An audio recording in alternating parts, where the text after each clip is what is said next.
So these are the brand new Sony WF-1000XM5s. Terrible name, so I'm just gonna call them the XM5s. And they've improved a lot with this new version compared to its old predecessor. I think the best way to do this review is to compare it to the old XM4s, add a little AirPods Pro in there for context, and same with the Beats Fit Pro, because I feel like that's the best way to kind of describe how these things function. Now, right off the gate, form factor, they've absolutely nailed it. It's a much smaller design. In fact, the actual case is about 15% smaller compared to the previous version. You can tell automatically when I have them beside each other that it's not as thick and it's not as wide. On top of that, the earbuds, which is probably the biggest change, are 25% smaller compared to the previous version. I don't know if you guys remember, but the XM4s are super chunky. When these things are in your ear, it's literally like a growth sticking out the side of them. The new versions just look a lot better. Not only are they smaller, but they are also about 15% lighter. So when you're wearing these things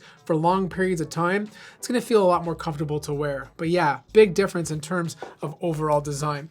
Now the case has had a few changes as well. For example, the front light on the old version is a long one, and then on the new version, it's a tiny little circle, which tells you whether or not the headphones are charging or if they need to be charged. Also, there's a little button on the back now, which was something that wasn't present before. So you can long press this and you can pair it to your phone. Whereas with the previous version, you had to touch the sides of the earbuds in order to pair it with your device. Now, obviously there's some technological updates to the new version. They have this new dual core processor. There's 6 microphones, so it's gonna be doing a better job of scanning the actual environment in order to provide active noise cancellation. But they've also included an extra pair of ear tips in the box. You now get an extra small option in case you have really tiny earlobes that will fit those earlobes significantly better. Now here's the weird thing about these guys. They are definitely a little bit more comfortable to wear, but I do find that they're a bit more finicky when I was putting them in my ear. And this really comes down to active noise cancellation. With the older versions, because they were so thick and they had this weird shape that kind of would, I don't know, rest in my earlobe, I found that they weren't as finicky with active noise cancellation. So even if the actual tip wasn't all the way in, I could still get a decent active noise cancellation experience. With the new version, you have to stick them all the way in. Like, I mean all the way in. The seal has to be perfect or you will lose the effect of active noise cancellation.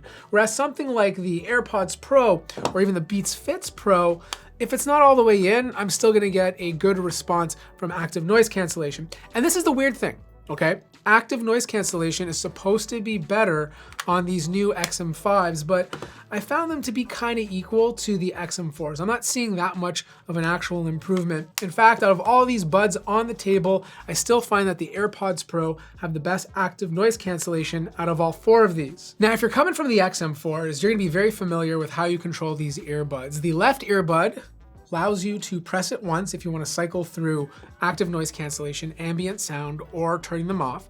If you tap it twice or 3 times, you can access one of your quick access settings that you set up using your smartphone. The Sony app will let you pair it to, let's say, Spotify, for example, if you want to load it up.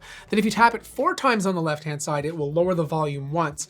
On the right earbud, you have access to play and pause. You tap it once to pause or pick up a call, tap it twice to skip a song, tap it 3 times to go back, and then if you long press it, you can access your assistant, and then if you tap it 4 times, you can bring the volume up. So identical. I'm not the biggest fan of tapping it 4 times to increase the volume. That's kind of very slow if you want to increase the sound. I'd rather just pull up my phone at that point, but at least you have the option to do so. The drivers have been improved. The old XM4s had 6mm drivers. These ones have been bumped up to 8.4. And I think that's where these things excel the most out of all these headphones on the table. Now, don't get me wrong. The old XM4s have great sound. Like, they sound good, but I found them to be the flattest out of the bunch. Not in a bad way, but they were flatter than the other 2. And of course, you could always equalize these to your tastes using the Sony app. But right out of the box, these XM5s had the best sound. The AirPods Pro, I'd probably put them in a very close second, but these new 8.4mm drivers definitely make a difference.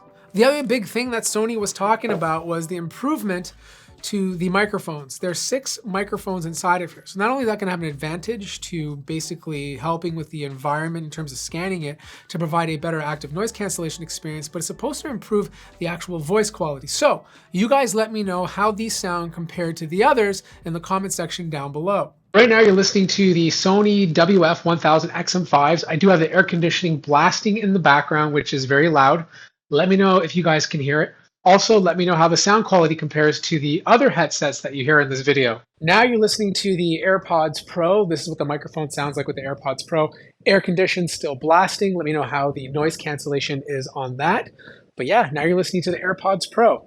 And last up, we have the Sony XM4s. These are the older wireless headphones from Sony. You guys let me know how the microphone quality is compared to the XM5s, and more importantly, whether or not you can hear the air conditioned blasting in the background. Now, in terms of water resistance, these are IPX4, so you can get splashes on them, but you obviously can't soak these in a pool. They will not work after a while, but it is able to wirelessly charge, just like the previous version. They wirelessly charge by standing up, whereas with the AirPods Pro, you have to lie it on its back. So that's the only difference, but just like the previous versions, you can wirelessly charge the device. In terms of actual battery life, it's identical to the previous model. You're gonna get up to 8 hours of use before needing to charge, but the case will provide you up to 24 hours. The only difference is that if you charge these for 3 minutes, you'll get 1 hour of playback, whereas with the previous XM4, you had to charge them for 5 minutes. Now, I know one of the questions I'm gonna get is, are these headphones good for working out? And personally, I don't think they are. I went to the gym with them, I ran with them, and because they don't have the little tips that the Beats Fit Pro have, I found that they had a tougher time staying in my ear. And this was mostly true when I started sweating a lot, because I run pretty far, not pretty far, at least far for me. And after a while I'm sweating, and I found that I was constantly adjusting these in my ear to stay in place. Now, in all fairness, this happened with the XM4s, and it also happens with the AirPods Pro. For my specific ear type, I gotta have these tips, or like the Powerbeats Pro, where they kind of wrap around your ear. So the big question, should you buy the Sony XM5s? Look, I like these things a lot. They nailed the sound quality. I find them to be the best out of the bunch, but the active noise cancellation is not nearly as good as the AirPods Pro, or even the Beats Fit Pro for that matter. And the Beats Fit Pro work with both iOS and Android perfectly. But the thing is, this is priced at $299. That's more expensive than the Beats Fit Pro, and that's $50 more expensive than the AirPods Pro. And I don't feel like these things are $50 better. My suggestion to you is to wait till these things go on sale before picking them up, because right now they're priced a little bit too high. And that's too bad, because these are actually a very solid pick, especially because the sound quality is really, really good. If you have any more questions, let me know in the comment section down below. Like the video if you haven't already, and I'll see you guys in the next one.